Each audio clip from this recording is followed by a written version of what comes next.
Mr. Bennet, said this lady to him one day. "Have you heard that Netherfield Park is let at last?" Mr. Bennet replied that he had not. "But it is," returned she, "for Mrs. Long has just been here, and she told me all about it." Mr. Bennet made no answer. "Do you want to know who has taken it?" cried his wife impatiently. "You want to tell me, and I have no objection to hearing it." This was invitation enough. "Why, my dear, you must know Mrs. Long says that Netherfield is taken by a young man of large fortune from the north of England, that he came down on Monday in a chaise and four to see the place, and was so much delighted with it that he agreed with Mr. Morris immediately that he is to take possession before Michaelmas, and some of his servants are to be in the house by the end of next week. What is his name? Bingley.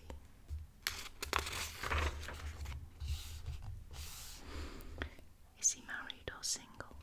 Oh, single, my dear, to be sure. A single man of large fortune, 4,000 or 5,000 a year. What a fine thing for our girls! How so? How can it affect them? My dear Mr. Bennet, replied his wife, how can you be so tiresome? You must know that I am thinking of his marrying one of them. Is that his design in settling here? Design? Nonsense! How can you talk so? But it is very likely that he may fall in love with one of them, and therefore you must visit him as soon as he comes. I see no occasion for that. You and the girls may go, or you may send them by themselves, which perhaps will be still better, for as you are as handsome as any of them, Mr. Bingley might like you the best of the party. My dear, you flatter me. I certainly have had my share of beauty, but I do not pretend to be anything extraordinary now. When a woman has 5 grown-up daughters, she ought to give over thinking of her own beauty. In such cases, a woman has not often much beauty to think of. But, my dear, you must indeed go and see Mr. Bingley when he comes into the neighbourhood. It is more than I engage for, I assure you.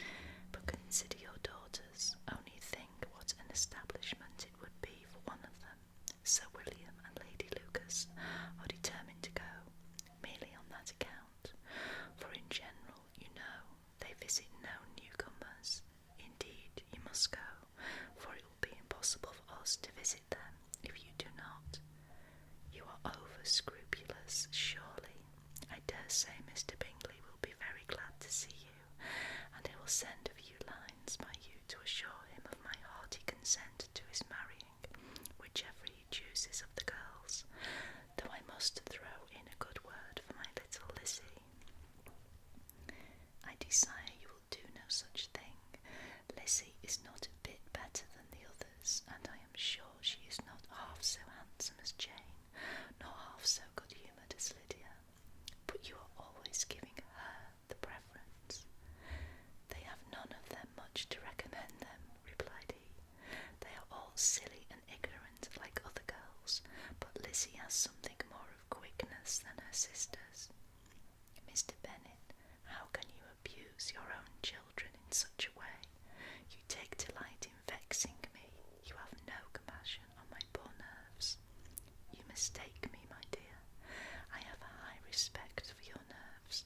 They are my old friends. I have heard you mention them with consideration these 20 years at least. Ah, you do not know what I suffer, but I hope you will get over it and live to see many young men of 4,000 a year come into the neighbourhood. It will be no use to us if 20 such should come, since you will not visit them. Depend upon it, my dear, that when there are 20, I will visit them all. Mr. Bennet was so odd, a mixture of quick parts, sarcastic humour, reserve, and caprice, that the experience of 23 years had been insufficient to make his wife understand his character. Her mind was less difficult to develop. She was a woman of mean understanding, little information, and uncertain temper. she was discontented. She fancied herself nervous. The business of her life was to get her daughters married. Its solace was visiting and news.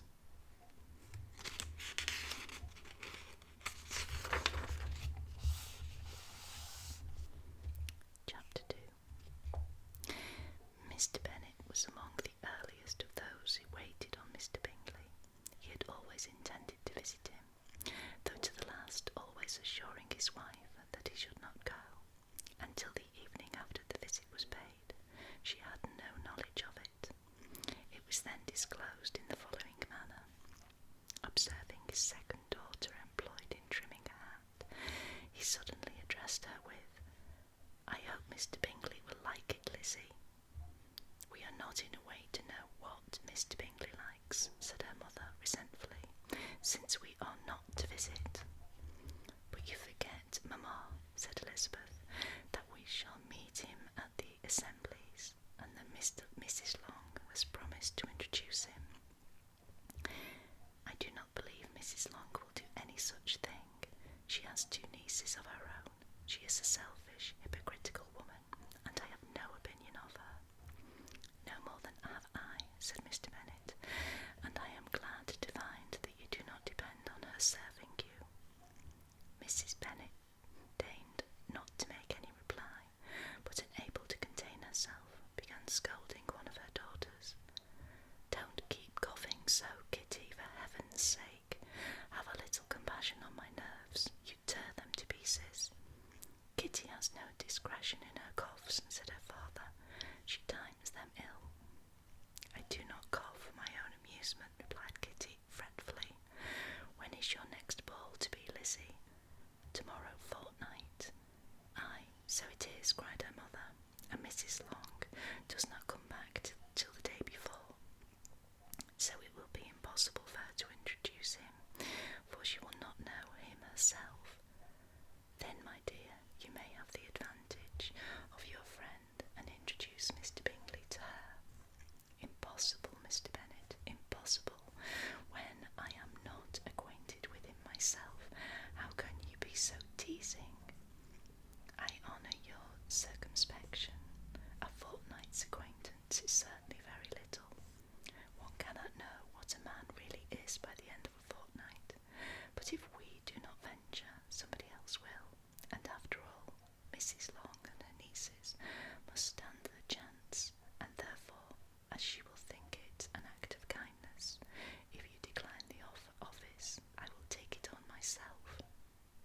The girls stared at their father. Mrs. Bennet said only, "Nonsense, nonsense." "What can be the meaning of that emphatic exclamation?" cried he. "Do you consider the forms of introduction and the stress that is laid on them as nonsense?" "I cannot quite agree with you there. What say you, Mary? For you are a young lady of deep reflection, I know, and read great books and make extracts." Mary wished to say something very sensible, but knew not how. While Mary is adjusting her ideas, he continued, "Let us return to Mr. Bingley." "I am sick of Mr. Bingley," cried his wife. "I am sorry to hear that, but why not you tell me so before? If I had known as much this morning, I certainly would not have called on him. It is very unlucky, but as I have actually paid the visit, we cannot escape the acquaintance now." The astonishment of the ladies was just what he wished, that of Mrs. Bennet perhaps surpassing the rest, though when the first tumult of joy was over, she began to declare that it was what she had expected all the while. "How good it was in you, my dear Mr. Bennet, but I knew I should persuade you at last. I was sure you loved your girls too well to neglect such an acquaintance. Well, how pleased I am, and it is such a good joke too."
assistance of her 5 daughters could ask on the subject was sufficient to draw from her husband any satisfactory description of Mr. Bingley. They attacked him in various ways, with barefaced questions, ingenious suppositions, and distant surmises, but he eluded the skill of them all, and they were at last obliged to accept the second-hand intelligence of their neighbour, Lady Lucas. Her report was highly favourable. Sir William had been delighted with him. He was quite young, wonderfully handsome, extremely agreeable, and, to crown the whole, he meant to be at the next assembly with a large party. Nothing could be more delightful. To be fond of dancing was a certain step towards falling in love, and very lively hopes of Mr. Bingley's heart were entertained. "If I can but see one of my daughters happily settled at Netherfield," said Mrs. Bennet to her husband, "and all the others equally well married, I shall have nothing to wish for." In a few days Mr. Bingley returned Mr. Bennet's visit, and sat about 10 minutes with him in his library. He had entertained hopes of being admitted to a sight of the young ladies, of whose beauty he had heard much, but he saw only the father. The ladies were somewhat more fortunate, for they had the advantage of ascertaining from an upper window that he wore a blue coat and rode a black horse. An invitation to dinner was soon afterwards dispatched, and already had Mrs. Bennet planned the courses that were to do credit to her housekeeping, when an answer arrived which deferred it all. Mr. Bingley was obliged to be in town. The following day, and consequently unable to accept the honour of their invitation, etc. Mrs. Bennet was quite disconcerted. She could not imagine what business he could have in town so soon after his arrival in Hertfordshire, and she began to fear that he might, as always, flying about from one place to another, and never settled at Netherfield, as he ought to be. Lady Lucas quieted her fears a little by starting the idea of his being gone to London, only to get a large party for the ball, and a report soon followed that Mr. Bingley was to bring 12 ladies and 7 gentlemen with him to the assembly. The girls grieved over such a number of ladies, but were comforted the day before the ball by hearing that instead of 12 he had brought only 6 with him from London, his 5 sisters and a cousin, and when the party entered the assembly room it consisted only of 5 altogether: Mr. Bingley, his 2 sisters, the husband of the eldest, and another young man. Mr. Bingley was quite good-looking and gentlemanlike. He had a pleasant countenance and easy, unaffected manners. His sisters were fine women with an air of decided fashion. His brother-in-law, Mr. Hurst, merely looked at the gentleman, but his friend Mr. Darcy soon drew the attention of the room by his fine, tall person, handsome features, noble mien, and the report which was in general circulation within 5 minutes after his entrance of his having 10,000 a year. The gentleman pronounced him to be a fine figure of a man. The ladies declared that he was much handsomer than Mr. Bingley, and he was looked at with great admiration for about half the evening, till his manners gave a disgust which turned the tide of his popularity, for he was discovered to be proud, to be above his company, and above being pleased, and not all his large estate in Derbyshire could then save him from having a most forbidding, disagreeable countenance, and being unworthy to be compared with his friend. Mr. Bingley had soon made himself acquainted with all the principal people in the room. He was lively and unreserved, danced every dance, was angry that the ball closed so early, and talked of giving one himself at Netherfield. Such amiable qualities must speak for themselves.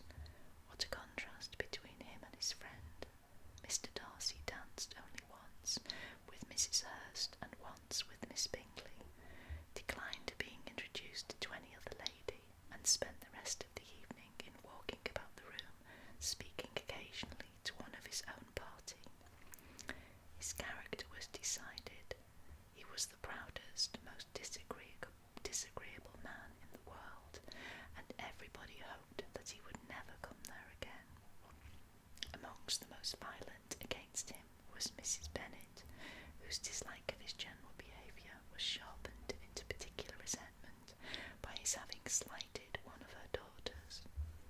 Elizabeth Bennet had been obliged, by the scarcity of gentlemen, to sit down for 2 dances, and during part of that time Mr. Darcy had been standing near enough for her to overhear a conversation between him and Mr. Bingley, who came from the dance for a few minutes to press his friend to join in. "Come, Darcy," said he, "I must have you dance. I hate to see you standing about by yourself in this stupid manner. You had much better dance." "I certainly shall not. You know how I detest it, unless I am particularly acquainted with my partner. At such an assembly as this it would be insupportable. Your sisters are engaged, and there is not another woman in the room whom it would not be a punishment to me to stand up with." "I would not be so fastidious as you are," cried Bingley, "for a kingdom. Upon my honour, I never met with so many pleasant girls in my life as I have this evening, and there are several of them you seek uncommonly pretty. You are dancing with the only handsome girl." "In the room," said Mr. Darcy, looking at the eldest Miss Bennet. "Oh, she is the most beautiful creature I ever beheld, but there is one of her sisters sitting down just behind you, who is very pretty, and I dare say very agreeable. Do let me ask my partner to introduce you." "Which do you mean?" And turning round, he looked for a moment at Elizabeth, till catching his eye, he withdrew his own and coldly said, "She is tolerable, but not handsome enough to tempt me, and I am in no humour at present to give consequence to young ladies who are slighted by other men. You had better return to your partner and enjoy her smiles, for you are wasting your time with me." Mr. Bingley followed his advice. Mr. Darcy walked off, and Elizabeth remained with no very cordial feelings towards him. She told the story, however, with great spirit among her friends, for she had a lively, playful disposition which delighted in anything ridiculous. The evening altogether passed off pleasantly to the whole family. Mrs. Bennet had seen her eldest daughter much admired by the Netherfield party. Mr. Bingley had danced with her twice, and she had been distinguished by his sisters. Jane was as much gratified by this as her mother could be, though in a quieter way. Elizabeth felt Jane's pleasure. Mary had heard herself mentioned to Miss Bingley as the most accomplished girl in the neighbourhood, and Catherine and Lydia had been fortunate enough to be never without partners, which was all that they had yet learned to care for at a ball. They returned, therefore, in good spirits to Longbourn, the village where they lived, and of which they were the principal inhabitants. They found Mr. Bennet still up. With a book he was regardless of time, and on the present occasion he had a good deal of curiosity as to the event of an evening which had raised much splendid expectations. He had rather hoped that all his wife's views on the stranger would be disappointed, but he soon found that he had a very different story to hear. "Oh, my dear Mr. Bennet," as she entered the room, "we have had a most delightful evening, a most excellent ball, and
so much. For God's sake, say no more of his partners. Oh, that he had sprained his ankle in the first dance. Oh, my dear, continued Mrs. Bennet, I am quite delighted with him.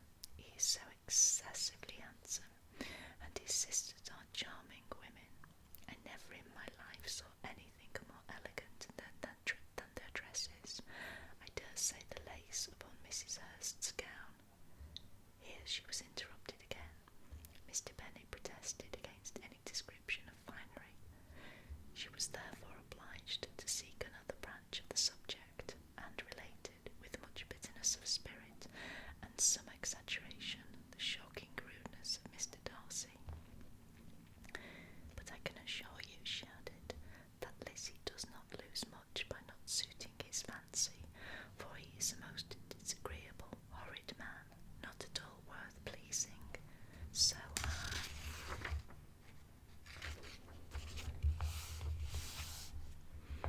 high and so conceited that there was no enduring him. He walked here and he walked there, fancying himself so very great, not handsome enough to dance with. I wish you had been there, my dear, to have given him one of your set-downs. I quite detest the man. So I'm going to end